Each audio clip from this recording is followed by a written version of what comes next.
Jeshi la polisi mkoani Shinyanga limewashauri wananchi kujenga utamaduni wa kutembelea mbuga za wanyama pamoja na vivutio vya utalii ili kujifunza na kutangaza utalii. Frank Mshana na ripoti. Ushauri huo umetolewa na mwakilishi wa kamanda wa jeshi la polisi mkoani Shinyanga, ACP Fraterini Tesha, wakati akizungumza na askari wa kikosi cha FFU cha mkoa huo. Unafahamu sisi jeshi la polisi tunafanya kazi nyingi, kubaini, kuzuia na kutanzua uhalifu. Ni kazi ambazo pia zinatuchosha. Kwa tunategemea kwamba baada ya kukaa huku tutapumzika, akili zetu na mwili utakuwa umepumzika vizuri sana. Nao baadhi ya askari walioshiriki tour hiyo wakaeleza faraja yao na kutoa rai kwa Watanzania kutembelea vivutio vya utalii. Nimejisikia vizuri sana kwa sababu ni mara yangu ya kwanza kutembelea hifadhi hii.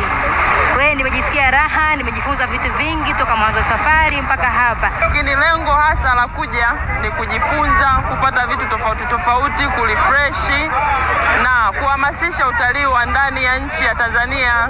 SP Flora Nangawe ni mkuu wa kitengo cha usalama barabarani wilayani Kahama, ameeleza hali ilivyokuwa. Ni yangu hii FFU Royal Tours imetufurahisha sisi askari wa mkoa wa Shinyanga kwa kuwa tumefurahishwa na mazingira. Safari yetu kwanza ilikuwa ni nzuri sana mpaka tunafika hapa katika geti hili la Ngorongoro.